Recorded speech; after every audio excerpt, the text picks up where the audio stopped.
So lately, I've been fascinated with the legacy and reputation of the original Legend of Zelda. It's a game that still finds value despite the rest of the franchise building upon and improving just about every aspect this original title delivered. Even today, the feeling of uncovering secrets and solving the mysteries of this game is still quite strong. I've mainly been fascinated with how this game was originally experienced when it launched.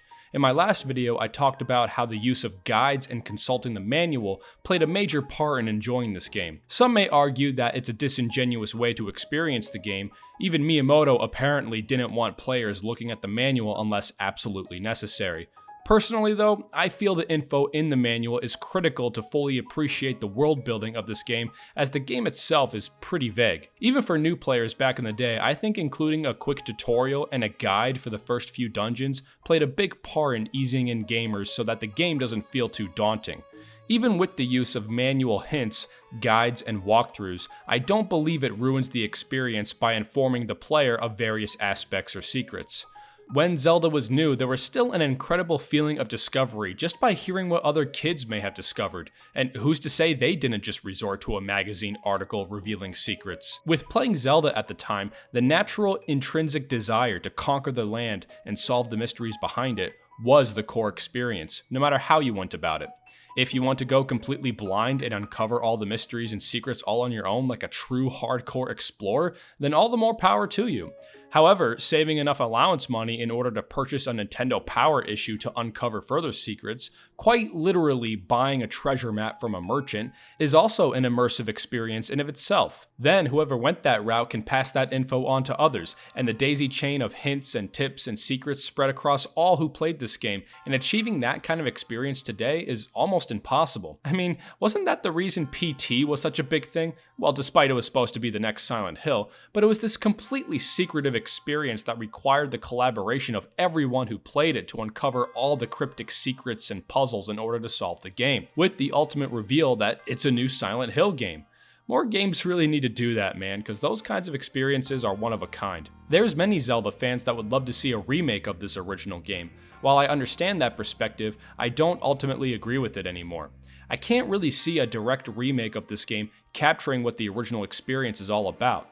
A direct remake will most likely just apply basic quality of life updates while streamlining the experience so much that the initial appeal would be gone. Because it's not just the game itself, it's everything surrounding the game. The original Zelda was an experience that involved, one way or another, some form of external investment. You either drew your own maps and wrote down hints, consulted with others who may have already solved various secrets, or purchased maps and clues with your own money. It was an adventure that only early players had the true pleasure of experiencing, and no remake of this game would ever be able to capture that. Luckily, there is a game that I believe manages to do it, to capture what made that original Zelda experience special and provide a way for modern players to enjoy it today, completely on their own. Of course, the game I am speaking of is Tunic.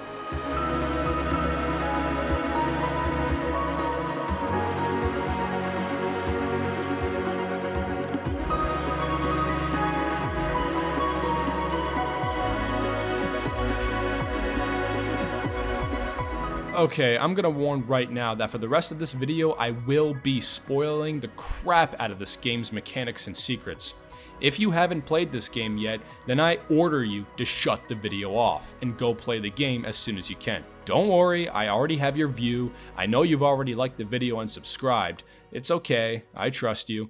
The only way I can allow a blind viewer to proceed further is if you went through some kind of mind erasing procedure afterwards. So please, heed my words that having anything about this game spoiled would be a damn shame, as this game really is a special kind of experience that should be experienced blind.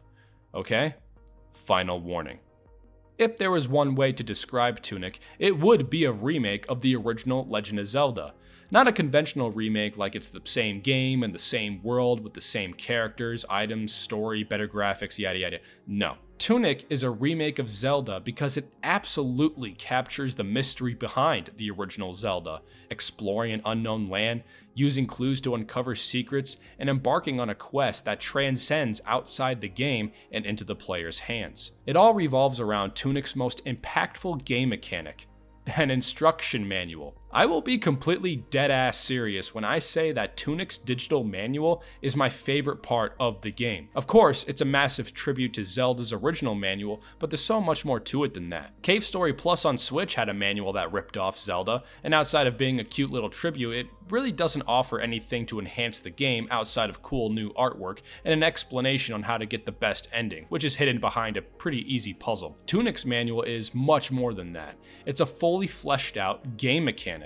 As you play through the game, you'll collect manual pages, typically out of order, but the info within these pages absolutely hold key information in order to understand and progress through the game. I don't think there's an option to just ignore it. You'll really want to consult the manual in moments when you're stuck or you need to figure something out. You know, more games really ought to be doing this. Just because games no longer have a physical manual anymore doesn't mean manuals should be abandoned outright. I mean, come on, man, isn't this much more engaging than some stock settings screen and controller prompts?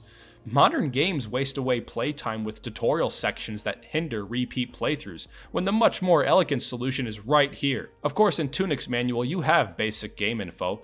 The artwork and attention to detail is staggering and provides a retro feeling that's not felt anymore. What's brilliant about this manual is even though it dumps all the information the player needs, it's still incredibly vague thanks to the game's own runic language. With Zelda, to my understanding, the big mystery was with the character of Ganon. Sure, we all know who he is now, but when the game was new, players were given nothing about this character other than that he was the big bad. They didn't know what he looked like, they didn't know how to find him, and they didn't know how to defeat him. That kind of mysterious nature is applied to pretty much everything about Tunic. You start the game in a grassy overworld with a top-down isometric angle, and sure, you may be able to figure out some basic game mechanics on your own, but Tunic has mechanics that I doubt most players will figure out on their own without the aid of the game's manual. Even small stuff like learning how to sprint. When I tried this game for the first time, I just rolled everywhere for a good portion of the game, and my friend had to remind me to consult the manual again to learn that, oh shit, I had the page that clearly explains how to sprint. A similar moment happened with my first full playthrough of the game. Most of the items are pretty self-explanatory, and getting the bonus bombs are conveyed simply enough, but I couldn't figure out how the effigies work. There are these handwriting-like doodles providing some information, but since I still didn't quite understand how they worked, I opted to hoard them for a good chunk of the game. It wasn't until extreme curiosity got the best of me that, oh, they give you money. Then, oh shit, the little doodle makes sense now, they give you exponentially more money the more you use them. Even though I felt like a dipshit, since I had a lot of effigies at this point, getting all that money at once still made the discovery of that mechanic feel really good. A primary example is in the leveling up system. The game takes cues from Dark Souls as well as Zelda with statues that act as checkpoints. That alone is self-explanatory, but for the first stretch of the game, you'll most likely collect these items that you'll have no idea what they're for, with nothing useful found in the manual pages you've collected. It's not until you've rung the first bell, nabbed the shield when you have access to this page, and oh shit, I just have to open the status screen next to checkpoint statues to upgrade the character? There's an initial frustration from feeling like a dumbass, but again, since you've already collected several of these items and probably have quite a bit of cash at this point, being able to upgrade the character a good deal still feels really good. I hope this paints a picture of just how Tunic handles progression and when to provide the player with key information. I reckon it's very similar to playing Zelda for the first time when it launched, as kids playing would slowly learn the basics of the game, even if the obvious stuff isn't discovered until much later in the game or consulting the manual. Many manual pages have maps. Zelda's manual included a small portion of the map and encouraged players to draw their own. And while I won't argue that drawing your own maps could be really fun, I'm not sure the majority of players would actually want to do that. I get it though, as having a full map alone could spoil potential secrets. Tunic thankfully has very detailed maps which are quite generous as they still track the player's positioning when they could have easily opted from doing that. But not only that, Tunic's maps maintain an era of mystery behind thanks to the game's isometric camera angle. With the original Zelda, many secrets and goodies could be discovered in the overworld by burning specific bushes or bombing certain walls. A very contentious part of the game as there really isn't a telegraphic clue to uncover these outside of extreme trial and error. Defenders of this do have a valid point that having these secrets obvious does take away from the initial satisfaction of discovering them. Tunic has similar secrets with its overworld, simply being obstructed by the game's camera angle. This allows Tunic's overworld secrets to remain just as obscure as Zelda's, but being more consumer friendly by simply encouraging the player to explore more thoroughly. And similar to Zelda, these secrets are completely optional, so little harm in missing a few of them. Tunic also has a few bombable moments just like Zelda. Within the game itself, there is no telegraphing whatsoever. However, in the manual, if you pay close enough attention, you may find a clue which will lead to further obscure secrets. Once again, totally optional, but man, they are satisfying to discover. A weird aspect that Tunic shares with Zelda is its inherent linearity. Zelda 1 is often praised nowadays for how open it is, and for sure, the player does have more control over how they want to progress compared to newer games.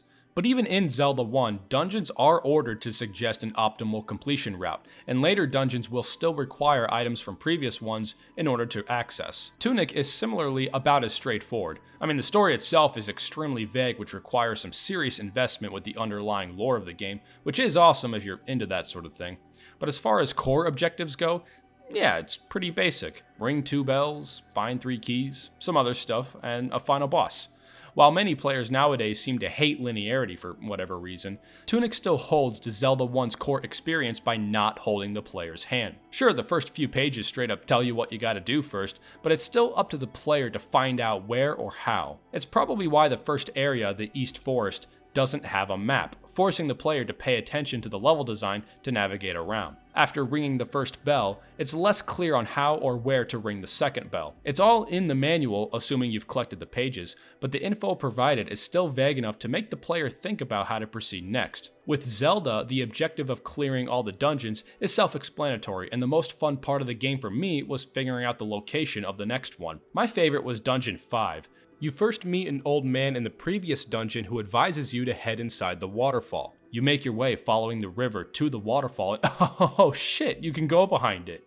You pay the woman's fee and she provides a hint to go way up the mountain. Doing so leads you to the next dungeon, and that's really fun to discover. Tunic's core areas are similarly elusive. Even to get to the next bell, you have to decipher that you need to venture beneath the well, then afterwards you're granted the lantern, which lets you see and traverse the dark tomb. Afterwards, you're finally on the path to the West Garden. It helps that kinda like the dungeons in Zelda, these core areas are pretty straightforward, and the real brain teaser comes from figuring out where to go next. It's kinda similar to Dark Souls in a way, where the areas are interconnected in the open world, and it can be a tad cryptic to connect them together, but the areas themselves are pretty linear and comfortable to explore. It's not the only similarity this game shares with Dark Souls. The upgrade system I mentioned before is ripped straight from Software games, with leveling up at checkpoints, requiring currency to level up, and losing currency upon death. The combat also takes more cues from Dark Souls than top-down 2D Zelda games, though the Souls games still borrowed a lot from 3D Zelda, so I guess it comes full circle in that regard. To be completely honest, combat is probably my least favorite part of the game. Not that it's bad or anything, it's just fine, and using your arsenal of items is awesome. God, that feels good. Locking onto targets, strafing around, doing dodge rolls, it all feels totally solid. Now, my main problem with it is how this game is pretty fucking hard. If you want to make another Dark Souls parallel, you go right ahead. There's a parry, but Christ, the timing is so delayed that it's practically worthless. Unlike Dark Souls, Tunic includes a variety of accessibility options, and please, for anyone who wants to enjoy this game as much as possible, don't be discouraged from using these options if it seems necessary. Personally, I play with the reduced combat difficulty setting, because believe it or not, I'm not looking for a Dark Souls-like challenge for a game like this. I prefer the challenge to come from exploration and puzzle design. It may be hard to believe, but the combat remains fun even if I can tank a couple more hits. And exploring the world is more fun when I'm not having to retry sections again and again. It wouldn't be so bad, but the enemy aggro is insane. They'll follow you across the whole damn map, so straight up ignoring them is out of the question. Zelda 1 was pretty challenging, and it does get more comfortable if you actually use your items. Tunic's reduced difficulty seems more appropriate if you want a similar level of combat challenge to Zelda 1. And to anyone who says otherwise, fuck you. Tunic's great as, while it doesn't hold your hand most of the way, it does still provide the player with everything they'll need. The manual in Tunic is the official strategy guide, providing basic advice to steer the player on the right path, whilst also allowing the player to learn in a more organic way than that of a typical strategy guide. After ringing the second bell, you're not told what to do next. Chances are most players would inspect the sealed door again, as it mirrors the moment you would first encounter it. Doing so clues you in on your next objective of finding the 3 keys to break the seal of the unknown figure. You also find the page of another major game mechanic: praying. When I first tried playing Tunic, I'll admit this moment made me feel quite overwhelmed. I overthought what I needed to do next and went to re-explore previous areas in search of these monuments I now know I can interact with. This led me back to the mountain, and I happened to stumble upon the shortcut to the quarry. A rather late game area, or so I thought. I explored quite a bit, and running into the mysterious purple drink that saps my health felt very daunting for me at this point, and I put the game down. Simply put, I got stuck and couldn't quite figure out what to do next, even after looking at the manual. Upon a second playthrough, I was more prepared for this moment of the game. It's funny because the game actually cleverly leads you to the Eastern Vault next by coaxing the player with these interactable monoliths. Despite that, I ended up at the ruined atoll instead, just because I noticed this latter illustration on the overworld map and chose to investigate. It still felt completely natural as the ruined atoll is designed around praying at these monoliths, so naturally I thought this is where I was supposed to go next. Again, in hindsight, the game does basically tell you the order in which to grab the 3 keys. But if the player wants, they can grab them in any order they want. Hell, all it takes is a brief detour through the frog's domain in the ruined atoll to nab the grappling whip thing in order to access the quarry. So this area isn't as late game as I initially thought, though difficulty-wise, it's definitely meant to be completed last. Once again, this kind of restricted non-linearity harkens back to Zelda, allowing you to complete dungeons and maybe nab various items in any order you want. And just like Zelda, in Tunic, it can be totally accidental, just like in my case, and that's really cool. It felt totally natural, especially when this place was teased earlier in a previous manual page. It actually wasn't until I defeated the librarian when I thought, you know, maybe I wasn't supposed to do this part yet, as this fight is really hard, but I was too stubborn to venture elsewhere until I put it down. Backtracking never became much of a problem since I figured out the warping system even without figuring out the manual's hint for it, as after figuring out how to pray, I did it on these gold platforms out of pure curiosity. This applies to the hero graves, which warp you to this space, which at this point is nothing more than a tease for a late game quest. Considering how intimidating the quarry is, especially upon stumbling upon it early on accidentally, I hope it can make it more understandable why I initially dropped the game at first. This place freaks me out. Even on my second playthrough, I had a considerable amount of trouble thanks to this corruption shit. It permanently drains your health until you rest at a statue, and there's no healing items to restore your lost life bar. I managed to get by okay enough for the most part, but exploring got so dangerous that I was afraid I'd get stuck again. Looking at the manual, it was clear I needed another item, some sort of mask that I presume would help against the corrupted purple drink. But again, my dumbass couldn't quite figure it out that my dipshit ass already had what I needed.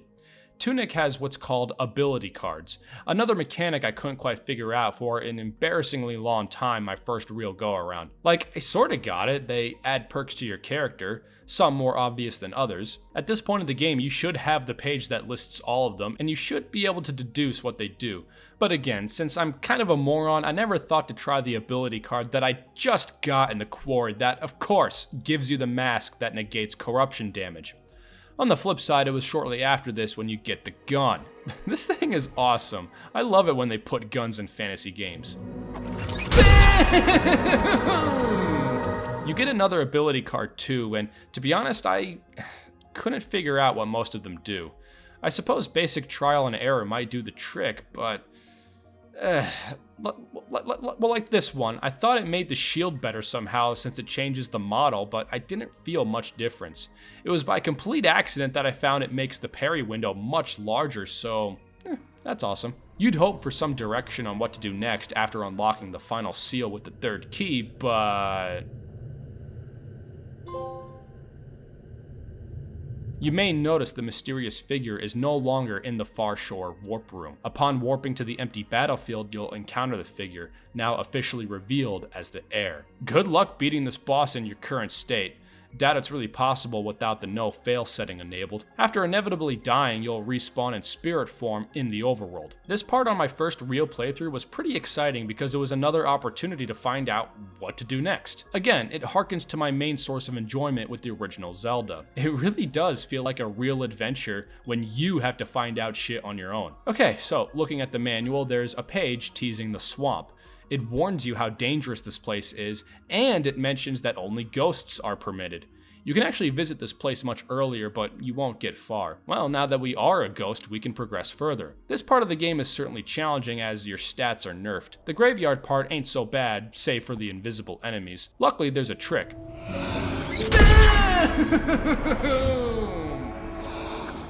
I'm going to be honest and say I still don't know what to make of the cathedral map. Maybe if you deduce the game's runic language, it might help.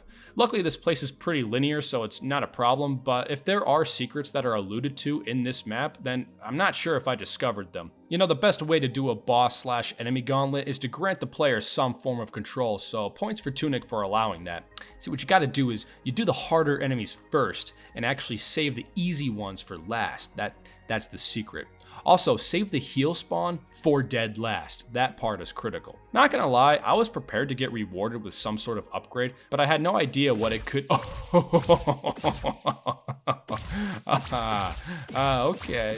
Okay.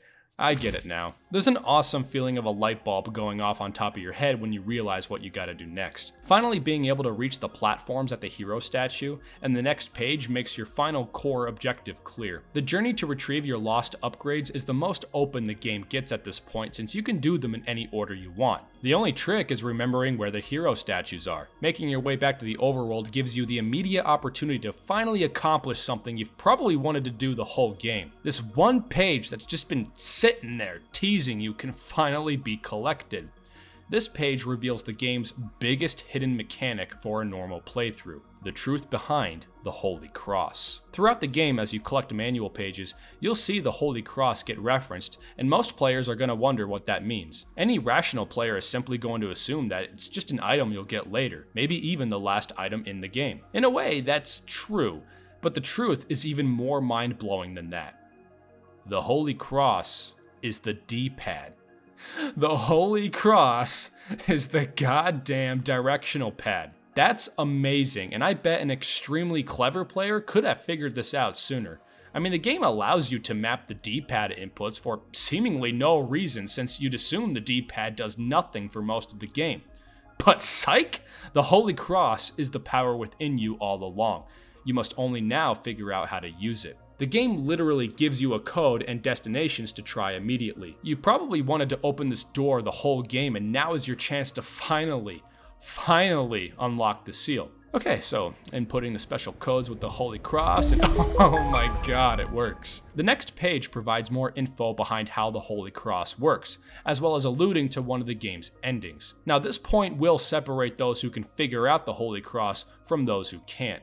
Again, all the info is there, but even me, on my first playthrough, I couldn't see it at first. I just thought it was a code and that I'd be given other codes to try, which would only be partially true. Because I am a dipshit, I sought the end of a normal playthrough, with a clear objective of recovering my soul, challenging the heir, and claiming my rightful place. If you get stuck finding where the rest of the hero statues are, again, the manual has everything you need. You'll have the page alluding to how statues are represented via a candle, and looking at the maps of the other areas will have the candle icon revealing where the hero statues are. You'll still have to make your way towards them, and it can be tricky when your immediate path can be blocked, and using the warp room may be the only way forward. On the way, you'll run into another page hinting at another ending, as well as further secrets that might not be clear right away. Regardless, for a final objective before facing the heir, this part is really cool, and I'm sure there's tons of experimentation to the order you collect back your stats. You'll find extra goodies if you try the code at the other doors you might have come across, as well as pages to further secrets, but these will do you no good if you can't figure it out. Once you obtain your lost power, you'll finally be ready to challenge the heir. It would be normal to assume that this is what you're supposed to do, as the manual has been building up to this moment the whole game. You finally resemble the hero in the manual, so it all seems like destiny. This fight is hard as shit, and I'm sure it's possible in the nerfed ghost state, but good lord. Oddly enough, I found the parry, with the ability card, to be a very effective strategy to shave down the heir's health. It gets further apeshit in the second form with the purple stuff shaving your health permanently. All your core combat skills will be put to the test, and this is surely the most Dark Souls the game gets to feeling like. But after a grueling battle, you finally put an end to the heir. The heir fades away, and you finally prove your worth as a true ruin seeker, as you, at last, take your rightful place. Game over. Damn, this is a little fucked up. You still have beaten the game and are given a choice to start again in New Game Plus, but I'd hope every player who reaches this point chooses to go back and seek another end. But only those who can truly decipher the secrets behind the Holy Cross can proceed to this path further. And I didn't at first because, well, I'm a moron. But of course, it's all within the manual. Sure, the game does give you a code for you to immediately try, but on the other page is the info explaining how the code works. The code works because it corresponds with the pattern that's on the door. You follow the line with the Holy Cross as if you're moving through a maze, and that's the code. You'll need to know how this works in order to solve the gold monument in the overworld. My dumbass just tried using the first code thinking it would work, but of course it doesn't. You have to know to follow the pattern with the Holy Cross to obtain another page. This page is another huge revelation. Previous pages bear mention of fairies and a fairy spring.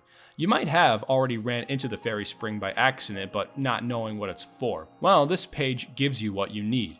The fairy seeking spell. Another pattern to follow with the Holy Cross. Inputting this causes these mysterious figures to appear. This is the part where the game really taps into the direct player investment of the original Zelda that the game is so fondly remembered for. Following these figures will bring you all across the overworld. Parts of the overworld you've probably passed countless times with blissful ignorance. Well, now's your chance to truly demonstrate your wisdom. You might end up with the one in the house first, which is certainly one of the simplest. Obviously, there's a pattern, but you'll have to figure out another rule to solve it. I was pretty slow to figure it out, but any line that goes across the pattern indicates that direction has to be pressed again. Solving it spawns a chest, revealing a fairy inside. The objective is clear, and I hope you're up for it. The hunt for the fairies on a critical thinking level is the hardest part of the game, because even when the objective is clear, figuring out the secrets behind the patterns will require serious investment from the player.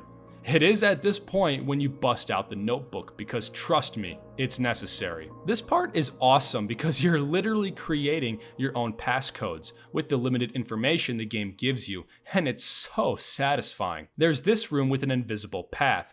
It's easy to just skip it because you have the crown letting you dash past it, but following the path and drawing the path reveals the pattern. Then finally inputting it with the Holy Cross grants you another fairy. These flower patches don't seem that clear, but you'll most likely have the manual page explaining how it all works. The flowers themselves draw out a path, so the answer was right in front of you the whole time. This one seems easy enough, not too bad. Oh, shit. I'm sure if your memory is good enough, you won't need a notebook, but good luck with that. Why is it leading me to this cross statue? Where can the code possibly be? Oh, this game will force you to figure out its language, even a little bit. Better consult the manual. Okay, this map has this weird compass symbol. You'll see these symbols next to the numbers. Basic map knowledge reveals that these symbols mean compass directions, north, south, east, and west. It would help to have this outside the manual. Now the message makes sense. This is the passcode.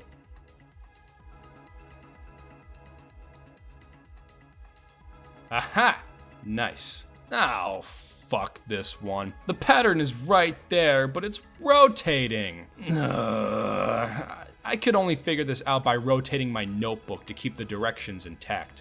Woof, this is a rough one, but God, solving it feels so good. Hey, why is the spell leading me here? Oh, no. Oh, no. Gosh, I sure hope you took snapshots of all the monument pieces you've been running into your whole playthrough. Talk about literally putting a puzzle back together. One that took me 20 minutes, even with snapshots cutting back on backtracking. I think it'd be easy to say this is the hardest fairy, which seems brutal, but it goes without saying that you don't need to collect them all. But come on, you gotta collect them all. Gotta complete the checklist. You have to. It's not a negotiation. Getting enough fairies gives you the very last page of the manual. There's only one manual page left, and it's only when you've collected this one from getting enough fairies when you'll finally be ready to tackle this game's most ambitious, challenging, galaxy-brained puzzle yet. The Mountain Door. The Mountain Door is an obstacle that you'll encounter very early on. If you're like me, you'll be thinking about this door all throughout your playthrough, yearning for the opportunity to see what's on the other side. Near the late game, you'll collect manual pages alluding to the mountain door. In order to solve the mystery behind this door, you'll have to traverse the Golden Path, something that will not be explicitly clear. What is the Golden Path? You'll collect the companion page to the mountain door one. What's this supposed to mean? Hey, wait a minute. Page 48. The Golden Path. Page 11. Oh my god. Page 27. Holy shit. To make it through the door in the mountains is to carve out the Golden Path yourself, using the template provided for you. It's not going to be easy, but it will be the ultimate test of your wits and wisdom. Go forth courageously and be brave, little fox.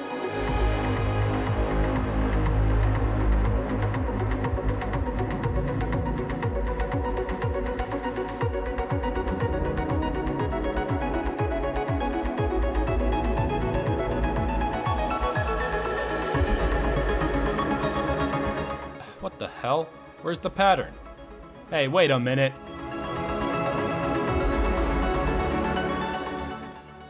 What the fuck is that?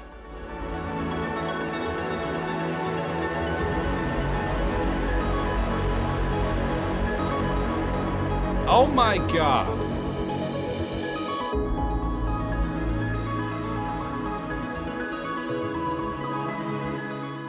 Okay, only one way to find out.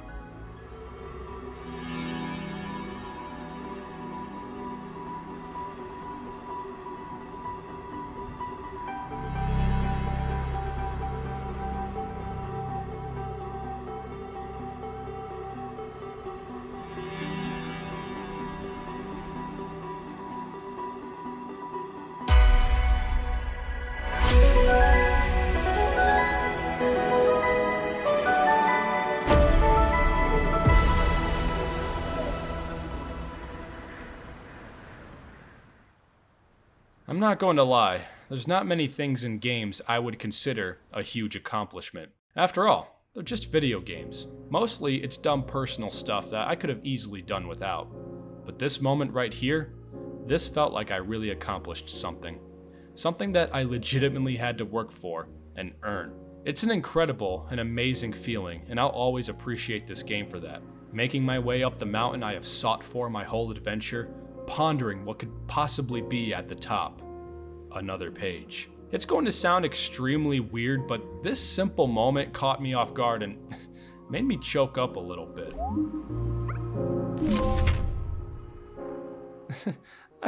I don't know. Something about having the very cover of the manual be the last page you collect filled me with a resonance that I can't say many games have. Like legit, I forgot the last page missing was the very first one, so this reveal caught me by surprise. Then, the heartfelt message from the devs, along with the beautiful artwork, provided a feeling of reflection. I'll admit that for the most part, I like my games on the simpler side. Big, grand cinematic adventures will always be fun, but there's something about a smaller, more intimate journey that hits harder for me. It's why I mostly play retro games, as those games are inherently short and the satisfaction of completing them will always hit different compared to larger, modern games. Tunic is a retro-inspired game that manages to hit me with that exact feeling. It's a feeling very comparable to the feeling of completing Zelda games. Usually, I save the final boss of a Zelda game until the very end, after I've done all the side quests and found all the upgrades and all that. This gives the finale of the Zelda game extra weight for me, as I know there won't be anything left to do. I felt that weight with the collection of this page, as the page proposes sharing your wisdom with a certain someone. This is where the true end of the game is achieved. The lore behind Tunic's world is one of many discussions and interpretations to be had. I'm not going to bog you down much to what I think, but playing through the game, there's a clear message of a repeated cycle and the consequences that come from that. When you reach the quarry, you discover the horrifying truth behind the power source of the monoliths you've been interacting with. You're free to imagine what this can mean. I would believe that these beings may be prior heirs, as they share similar anatomy to the heir. Whenever you visit the heir while it's still trapped, you can pray to it to get a reaction, one of approval and one of encouragement. You can pray to a strung up heir ghost for a similar reaction of acknowledgement. One will directly attack you on your way to power yourself back up, and who's to say it's just trying to stop you from meeting the same fate? As when the heir is defeated, it's subject to this fate, one worse than death. As death seems pretty chill in this world, this cycle has persisted countless times. Literally countless, because who really knows? This power may also be connected with the purple drink. This stuff saps your health, but you can never die from it. It never actually kills you. This led this world to feel hopeless, and you're on the direct path to repeating it again. But there is another path, the golden path. A path to break the cycle, and only those with the courage and wisdom to uncover and solve the golden path can break the loop. Meeting with the heir with all the pages was another moment that got me a bit. You can see the relief the heir feels as the curse is finally, at last, broken, revealing the heir to be you, or at least whoever you want to project them to be. This moment can be interpreted in a million different ways, but I believe the feeling of immense accomplishment will be the same throughout. The music swells, and what was once an empty, hollow world now no longer feels lonely, as the two foxes can now explore and enjoy each other's company at peace. That's still not the end, as the most cryptic secrets are left to be discovered. You may be able to deduce a few of them. The last few manual pages allude to the solution of a few of them, like the windmill secret, or this one hinting at a secret mechanic of combining items. There's several more, and delving further will require completely unraveling the game's runic language, something that I'm not really feeling up to at the moment. The game does technically provide you with all you need to figure it out, but good gravy. I do not have a clever enough mind to do it, I'm afraid. But those who have an insatiable craving of uncovering secrets will be thoroughly satisfied with these hidden treasures. Throughout the video, I've talked a big game how this game perfectly matches the same feelings of discovery and accomplishment that came from the original Legend of Zelda for its first-time players. Truth be told, I can't be too sure. I'm unfortunately too young to have been there when Zelda came out, so I can only go off of third-party accounts and my own romanticized interpretation. But even still, I'd like to believe it, because Tunic provided a feeling that no game has up to this point. And considering that the development of this game came from the feelings spawned from playing the original Zelda, I can't help but believe that it must be true. Finishing this game provided me with the sense of perspective that not even playing the original Zelda multiple times today did. Many OG players of the original Zelda swear by its quality and the feelings it provided for its players, a feeling that really could have only been felt when the game was still fresh. If that feeling was a fraction of what I felt playing Tunic, then I completely understand why people still love the original Zelda, and maybe even still see it as their favorite in the franchise. It's in that way why I call Tunic a remake of Zelda. No, not like a traditional remake, because these games are still so different in their own ways. But the secret seeking, discovery, uncovering mystery, and taking matters quite literally in your own hands directly follows what Zelda sought to accomplish. For those who want a remake of the original Zelda, I'd say play Tunic. The qualities you're looking for are here. For those who want to play the original Zelda, I'd say still do it, maybe with a guide or map, because I understand it's hard to have the same patience for games this old. Then afterwards, play Tunic, because this game carries the torch that Zelda left behind long ago. This feeling of uncovering puzzles that made that game as impactful as it was. I really enjoyed my time with this one. I'm serious, I thought this was an even better experience than Link's Awakening. I doubt the devs are gonna make a sequel, but man, another game like this would be pretty awesome, but only time will tell. I would like to take a moment to thank those who've watched the video up to this point. I apologize that this one took a while. Right in the middle of making this video, I caught the flu, which halted me for literally 2 weeks. Luckily, the extremely long game I've been playing is finished, so I might milk another video out before I go on vacation soon, but we'll see. After that, I have a few more ideas for videos I'd like to do, and after my vacation in a few weeks, I'd like to commit to a more consistent schedule, if I can manage it. But we'll see. I'm only doing these out of passion and for fun. Not exactly getting paid for it, nor do I feel like I deserve it. But this is fun, and I'd like to keep doing it. So until next time, that will do it for me today. So I just want to say, thank you for watching.